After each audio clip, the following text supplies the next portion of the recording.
Hey, what's up, guys? Today I want to do this brief breakdown and overview of this Vespa Scarab II. It's also known as the Vespa Jia Chong II, and it is a Microtech counterfeit or clone or replica, however you want to take that. And I got it in today off of AliExpress, and it took about 2 weeks to get here, and I paid $165 for it.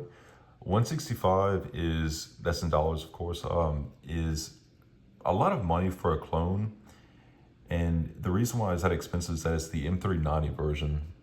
And like I said in the past, typically if a seller on AliExpress or DHgate, and God forbid Wish, is saying that their product is M390 or S90B, it's almost always a lie. However, with Vespa, they have a very good reputation of actually selling you what they advertise. There's been several people online that have tested these knives, and as far as I can tell, they are legit.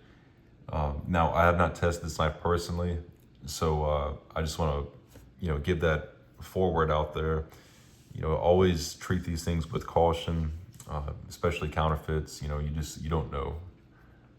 But anyway, so we'll get into it. I have this Combat Troton Gen 2 that I got from NC Blades here, and I want to do a size comparison.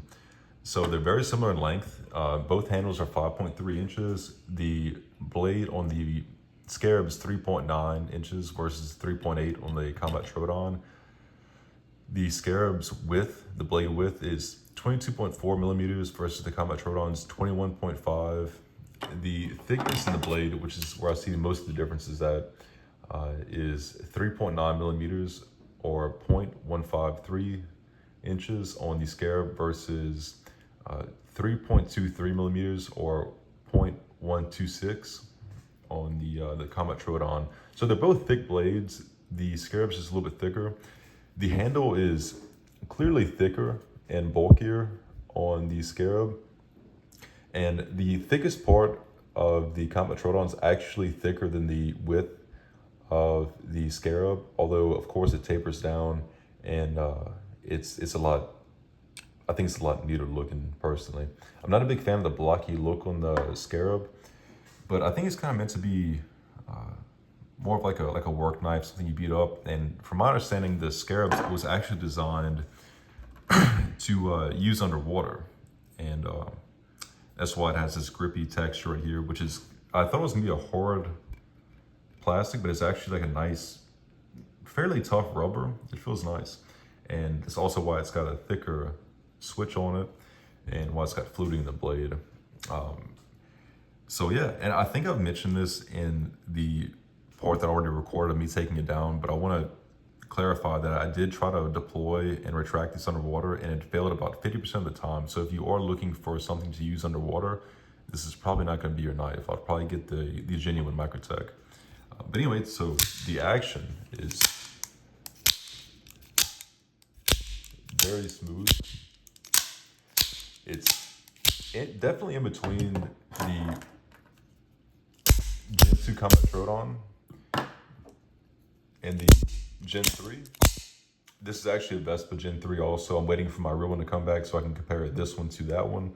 But it's just as smooth as the actual Gen 3. But it's somewhere, the Scarab's somewhere in between those two. It's definitely easier than the Combat Troton Gen 2. And I think that surface area definitely helps. And as you'll see in a little bit, it's got 2 springs on the inside. So that might actually attribute something to that. So the blade play on these are significantly better than the genuine Combat Troton. So this is my Combat Troton side to side. It's kind of hard to keep the handle from moving, but significantly less side to side. The front to back is definitely present, but it's not anything that's unusual. And I would probably say it's a little bit less than my genuine Microtech. From my experience, the few Vespas that I got, they all have better lockups than the Microtechs that I've had or currently have. I've had quite a few, which is nice. Some people say that if you have too tight of a lockup, you have friction and that can create failure. I haven't really had that issue. And I'd also like to say that Vespa, and all Vespas, from my knowledge, they use 7075 aluminum, whereas Microtech, except on their new A-Trace model, they use 6061. Not that big of a deal, but you know, it is harder to strip the 7075. I kind of like the tougher aluminum myself, so that's another bonus with this this Vespa knife. So anyway, I think that about covers it, and I'm about to, let's see. So as you'll see, I'm about to take it apart in a second. And but guys, you know, as always, if you have any questions, feel free to message me, and I'll be happy to get back to you. So anyway, I hope this video helps, and take care. All right, so I got it unscrewed. It's off the track, so I'm gonna go ahead and open it up. I can tell that there's a spring underneath the switch. So if you're taking one apart, you definitely want to be careful for that. Yeah, see, there it is. All right, so you have two springs here, and everything looks pretty solid. The thickness of the track or slide, I'm not really sure how you would call this, but it's actually pretty thick. It looks just as thick as the genuine combat Troodon that I have. The slide on it, and it feels pretty sturdy. The Vespa also came with 2 extra screws, which I appreciate. I wish Microtech would do that, honestly. All right, so that looks pretty good. The locking bars on here actually look pretty thick. They look just as thick as a genuine Microtech. And if you're curious as to what those look like, I've taken one apart pretty recently. You can look at that if you want to. So go ahead and take the blade out. To do that, you have to take this little stop pin out. That should just pull right out. So the pin looks pretty solid. Looks maybe a little bit smaller than a genuine Microtech, but I doubt that would be your point of failure. So this is interesting to me because every counterfeit I've taken apart does not remove any steel from the blade. They don't have any cutouts, but this one does, which is interesting to me. You also see the fluting go all the way down to the end.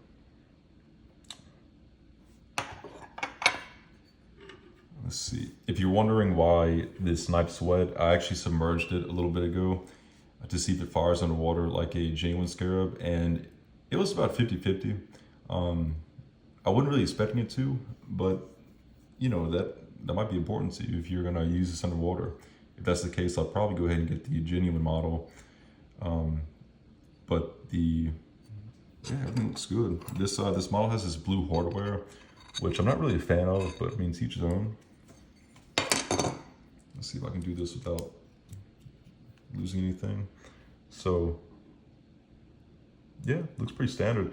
Now, to my knowledge, the Vespas are all made with 7075 aluminum, which honestly I think is amazing. Microtech's starting to use 7000 series aluminum. I assume that means 7075, and I think they probably should have been doing that for a while because it's definitely a lot harder to strip out than a 6061 or T6 aluminum. So it's definitely a welcome change. Vespa's doing that already as far as I'm aware. But yeah, you know, going back to this this slide, you know, everything looks fine to me. It looks pretty solid. And you know, it does not have that top catch right here. Actually it is. It does have that curved shape. Sometimes with these counterfeits, especially the low end ones, it's just like a bent little piece of sheet metal. But on a genuine Microtech or on a Vespa, you have that curve to it, which I guess helps catch that that stop right there. So yeah, guys, look, I know this is a pretty unprofessional video. I know my lighting's pretty terrible, but I appreciate it. Appreciate you watching, and if anybody has any questions, I'll be happy to get back to them. I really appreciate you watching this video, and I hope you have a good day.